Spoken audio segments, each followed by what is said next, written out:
Hello दोस्तों। मुझे उम्मीद है कि आप सभी अच्छे होंगे। दोस्तों, अब मैं आपके साथ एनालिसिस करने वाला हूं निफ्टी फाइनेंशियल सर्विसेज का। इसमें आपको कंफ्यूज नहीं होना है। ना तो ये निफ्टी 50 है, ना ही ये बैंक निफ्टी है। ये अलग इंडेक्स है जिसे निफ्टी फाइनेंशियल सर्विसेज के नाम से जाना जाता है। तो मैं इसका एनालिसिस कर रहा हूं आपके साथ। तो आपको कमेंट करना है कौन कौन निफ्टी फाइनेंशियल सर्विसेज में ट्रेड करता है।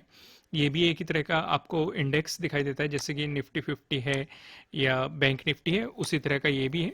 ये मतलब कुछ ही सालों से आया हुआ है, ज़्यादा पुराना नहीं हुआ है।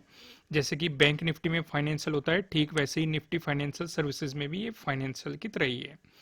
तो अगर आप इससे भी एनालिसिस वीडियो चाहते हैं तो आप मुझे कमेंट करके बता सकते हैं। अगर आप ट्रेडिंग करते हैं तो ही बताना, क्योंकि अगर आप ट्रेडिंग नहीं करोगे, मैं आपको एनालिसिस वीडियो प्रोवाइड कराता रहूंगा, उसका कुछ बेनिफिट नहीं रहने का। तो ज़्यादातर हम वो काम करेंगे जिसमें सभी का म्यूचुअल बेनिफिट हो एक तरीके से। मतलब मैं भी वो कंटेंट बनाऊं जिससे आपको ज़रूरत पड़ती है, क्योंकि ज़्यादातर लोग निफ्टी 50 या बैंक निफ्टी में ट्रेडिंग करते हैं। तो इसलिए मैं इससे रिलेटेड एनालिसिस वीडियो आपको प्रोवाइड कराता रहता हूँ। तो यहाँ पे मैं आपको इसका एनालिसिस करके दिखा रहा हूँ निफ्टी फाइनेंशियल सर्विसेज का। अगर आप इसमें ट्रेडिंग करते हैं तो कमेंट करके बताइएगा। अगर ज़्यादा लोग चाहते हैं इस पे, तो वीडियो हम प्रोवाइड करा देंगे। तो फिलहाल हम यहाँ पे देखेंगे, अलग अलग टाइम फ्रेम पे इसे देखने की कोशिश करेंगे। एक तो 15 मिनट के टाइम फ्रेम पे, जो कि हम देखते हैं हमारा फेवरेट है, इस पे हम डिस्कशन करेंगे। दूसरा यहाँ पे हम इसे देखेंगे वन डे के टाइम फ्रेम पे हमें क्या सिचुएशन नजर आ रही है। फिर देखेंगे वन वीक के टाइम फ्रेम पे हमें क्या सिचुएशन दिखाई दे रही है। अगर एक छोटे टाइम फ्रेम पे देखें, जैसे कि आपको पता है कल को हमें एक नेगेटिव मोमेंटम मार्केट में देखने को मिल सकता है, यानी कि गैप डाउन ओपनिंग देखने को मिलेगी। अब नेगेटिव मोमेंटम मिलेगा कि नहीं, वो एक अलग थ्योरी है। क्योंकि कई बार क्या होता है, मार्केट आपको गैप डाउन ओपनिंग दे देता है। जैसे कि आप 28 को देख सकते हैं, आपको एक गैप डाउन ओपनिंग दी, लेकिन फिर मार्केट ऊपर की तरफ चलना शुरू होगा, हालांकि बाद में गिर गया। लेकिन ऐसी सिचुएशन हमने कई बार मार्केट में देखी है। कई बार ऐसा होता है, वो आपको गैप अप ओपनिंग दे देगा। जैसे आप 29 को देखो, एक गैप अप ओपनिंग दे दी और फिर मार्केट नीचे की तरफ गिरना शुरू होगा। अब ये देखना हमें कल ही मार्केट में पड़ेगा कि गैप डाउन ओपनिंग तो होगी। अब उस गैप डाउन ओपनिंग में मार्केट वापस आता है, गैप को फिल करेगा, या फिर ब्रेक डाउन देगा उसका, या नीचे की तरफ ही गिरता चला जाएगा। उस सिचुएशन पे अगर गिरता चला जाएगा तो हम सेलिंग अपॉर्चुनिटीज की तलाश करेंगे, लेकिन अगर सपोर्ट लेके ऊपर आएगा तो हम यहां से बाइंग अपॉर्चुनिटी मिल सकती है। प्रॉपर स्टॉप लॉस के साथ आपको काम करना है। तो इसलिए हम इसके निफ्टी फाइनेंशियल सर्विसेज के लेवल देखेंगे, लेकिन उससे पहले कुछ और चीजें हम मार्केट में देखेंगे। चलो मैं इसे थोड़ा सा ये कर लेते हैं। ओके, अब आप यहां पे देखेंगे, एक तो हमें जो इंपॉर्टेंट लेवल नजर आ रहा है, ये 17,900 पे नजर आ रहा है। क्योंकि अगर आप पीछे जाएंगे, 23 को आपको यहां पे क्या देखने को मिला था, सपोर्ट भी देखने को मिला था। सेम यही सिचुएशन अगर आप 6 को देखेंगे, एक इंपॉर्टेंट रेजिस्टेंस के रूप में दिखाई दिया और मार्केट ने यहां से गिरावट दिखाई। तो अगर पॉजिटिव मोमेंटम आया तो ऊपर की तरफ आपका ये एक रेजिस्टेंस रहने वाला है 17,900। अब यहां पे दूसरी इंटरेस्टिंग चीज समझो, एक सपोर्ट भी हमें इंपॉर्टेंट नजर आ रहा है 17,600 पे। और ये जो इंपॉर्टेंट सपोर्ट है, ये पहले एज ए रेजिस्टेंस के लिए काम कर चुका, 27 को रेजिस्टेंस के लिए काम कर चुका और 30 को रेजिस्टेंस के लिए काम कर चुका। और इस रेजिस्टेंस का ब्रेकआउट मिल रहा है, अब ये सपोर्ट के लिए काम कर रहा है। लेकिन जैसे कि मैंने आपको बताया कि ये गैप डाउन ओपनिंग आएगी, उस सिचुएशन पे 17,600 हमारे लिए क्या बन जाएगा, एक रेजिस्टेंस बन जाएगा। क्योंकि हम जानते हैं अगर कोई सपोर्ट जोन है उसका ब्रेकडाउन मिला तो वो रेजिस्टेंस की तरह आपको काम करता हुआ दिखाई देगा। समझ में आया कि नहीं, मैंने आपको क्या समझाया, दोबारा से समझो। फिलहाल ये सपोर्ट है, अगर गैप डाउन ओपनिंग हुई तो ज्यादा चांसेस है कि 17,600 का ब्रेकडाउन मिल जाए, और ब्रेकडाउन मिलते ही ये हमारे लिए रेजिस्टेंस बन जाएगा। क्लियर है यहां तक। अब पहला रेजिस्टेंस तो चलो ये बन जाएगा, जो कि अभी सपोर्ट बना हुआ है, ये रेजिस्टेंस बन जाएगा। उसके बाद जो 17,700 है, ये हमारा अगला रेजिस्टेंस बन जाएगा।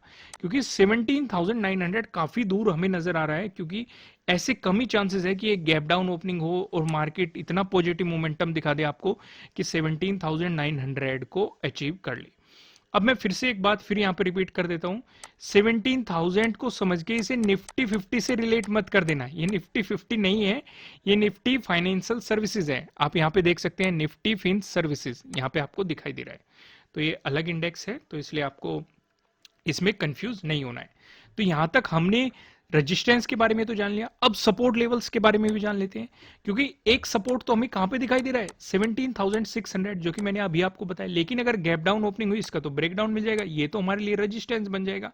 इस सिचुएशन पे जो हमें अगला एक सपोर्ट जोन दिखाई दे रहा है, ये 17,400 पे आपको ये सपोर्ट जोन दिखाई दे रहा है। यहां पे आप देखेंगे 3 अक्टूबर को आपको यहां पे रेजिस्टेंस भी देखने को मिला था, 29 को भी आपको यहां पे रेजिस्टेंस देखने को मिला था, 28 को भी आपको यहां पे रेजिस्टेंस देखने को मिला था, और 27 को सपोर्ट देखने को मिला था।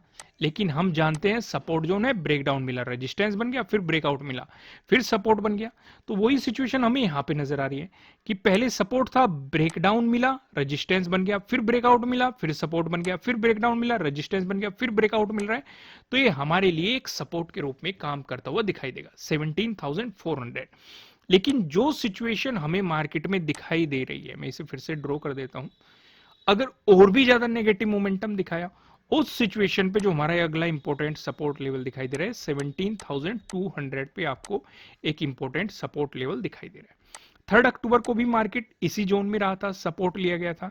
आप सिर्फ इतना ही नहीं, 29 और 30 को भी देखो, एक इंपॉर्टेंट आपको यहाँ पे रेजिस्टेंस और सपोर्ट दोनों दिखाई दे रहा है। 28 को मार्केट ने एक इंपॉर्टेंट सपोर्ट लिया था, पहले भी इसी जोन पे जब गैप डाउन ओपनिंग हुई सपोर्ट लेके ऊपर गया, और फिर जब रिवर्स आया इसी जोन पे आपको क्लोजिंग दे रखी है। तो यहां पे हमने समझा कि कहां पे सपोर्ट दिखाई दे रहा है, कहां पे रेजिस्टेंस दिखाई दे रहा है, इन चीजों का ऑब्जर्व किया, और किस तरीके से आपको ट्रेडिंग करनी है, किन चीजों का ध्यान रखना है, कब आपको एंट्री लेनी है, ये सारी चीजें हमने समझी। अब काफी लोग यहीं पे कंफ्यूज हो जाते हैं कि सर एंट्री का तो डिस्कशन हुआ ही नहीं, एंट्री कैसे लेनी। देखो, अगर आप पहले से वीडियो देख रहे हैं तो एंट्री हमने बता दी है। फॉर एग्जाम्पल, मान लो आपको ये एक सपोर्ट जोन बताया गया, जब भी सपोर्ट जोन का ब्रेकडाउन आएगा, अगर वॉल्यूम अच्छा खासा है तो आपके लिए एंट्री पॉइंट बन जाता है, या कोई रेजिस्टेंस है उसका ब्रेकआउट मिल रहा है और अच्छे खासे वॉल्यूम के साथ, तो वो आपके लिए एक एंट्री पॉइंट हो जाता है। या किसी सपोर्ट लेवल पे मार्केट सपोर्ट लेके अच्छे खासे वॉल्यूम के साथ बाउंस कर रहा है, तो ये आपके लिए एंट्री पॉइंट हो जाता है। या फिर किसी रेजिस्टेंस पे मार्केट रेजिस्टेंस की तरह एक्ट करके अच्छी खासे वॉल्यूम के साथ गिरावट दिखा रहा है, ये एंट्री पॉइंट हो जाता है। तो ये चीजें आपको फाइंड आउट करनी पड़ती है, एक्सपीरियंस से आती है, चीजें समझनी पड़ती है। इसलिए हम आपको सिंपल लैंग्वेज में सपोर्ट रेजिस्टेंस बता देते हैं, प्राइस एक्शन पे हम ज्यादा फोकस करते हैं। उम्मीद है आप इन चीजों से रिलेट कर पा रहे होंगे। और मैं आपको थोड़ा सा आगे लेके चलता हूं वन डे के टाइम फ्रेम पे। अब यहां पे वन डे के टाइम फ्रेम पे जो भी मैं डिस्कस करने वाला हूं, उसे बताने से पहले मैं आपको बता दूं, आपके लिए किसी भी तरह का ना तो कोई बाय रिकमेंडेशन है, ना ही कोई सेलिंग रिकमेंडेशन है। ये जस्ट एजुकेशनल पर्पज से बनाई गई एनालिसिस वीडियो है। इन्वेस्ट करने से पहले आपको अपनी रिसर्च करनी है, अपने इन्वेस्टर की सलाह लेनी है, क्योंकि प्रॉफिट भी आपको होने वाला है, लॉस की जिम्मेदारी भी आपको अपने आप लेनी है। जो यहाँ पे आप देखेंगे, आपको लास्ट वाली 3 कैंडल दिखाई दे रही है। निफ्टी 50 में भी आपको इसी तरह की कैंडल दिखाई दे रही है, और बैंक निफ्टी में भी इसी तरह की कैंडल दिखाई दे रही है। निफ्टी 50 में भी मैंने आपको होमवर्क दिया था, और बैंक निफ्टी में भी मैंने आपको होमवर्क दिया था। इसमें भी मैं आपको होमवर्क दे रहा हूं। आपको क्या पढ़ना है, आपको वेबसाइट पे जाना है, वेबसाइट पे शूटिंग स्टार कैंडलस्टिक पैटर्न और इवनिंग स्टार कैंडलस्टिक पैटर्न के बारे में जाके पढ़ना है, यानी कि 6th एपिसोड 7th एपिसोड। किसका एपिसोड?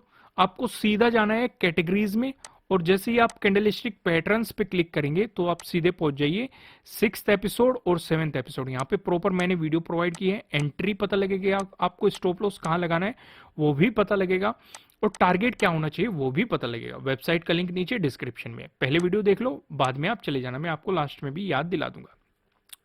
तो अभी हम यहाँ पे क्या देखेंगे, मैं आपको लेके आ गया 1 वीक के टाइम फ्रेम पे।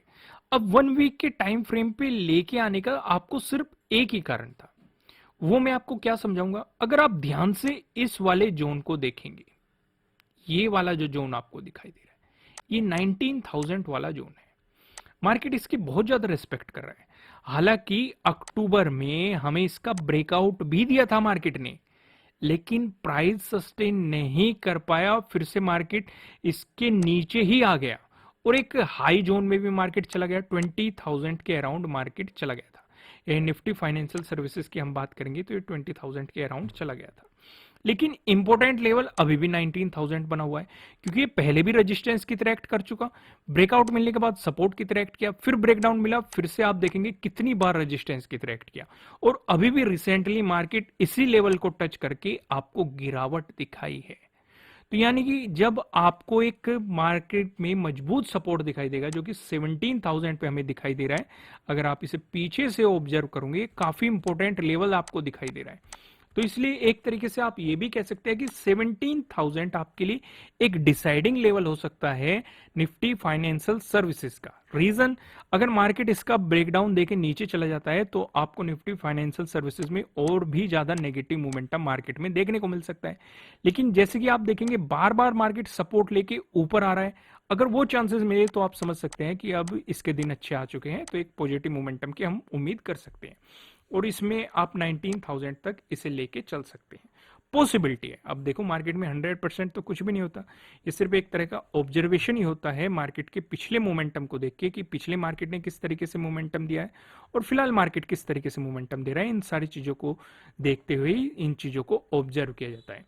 तो उम्मीद है पहले तो आपका होमवर्क याद है, वेबसाइट पे जाना है आपको और evening star candlestick pattern, shooting star candlestick pattern में पढ़ना है। कैटेगरीज में जाएंगे, कैंडलस्टिक पैटर्न में क्लिक करेंगे, 6th एपिसोड और 7th एपिसोड को जाके पढ़ेंगे।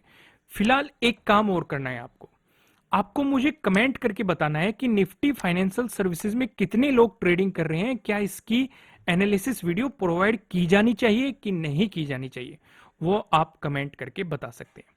क्लियर है यहां तक? ठीक है दोस्तों, फिलहाल इस वीडियो में इतना ही, फिर मिलेंगे किसी नेक्स्ट वीडियो में किसी अच्छे कंटेंट के साथ। Thank you.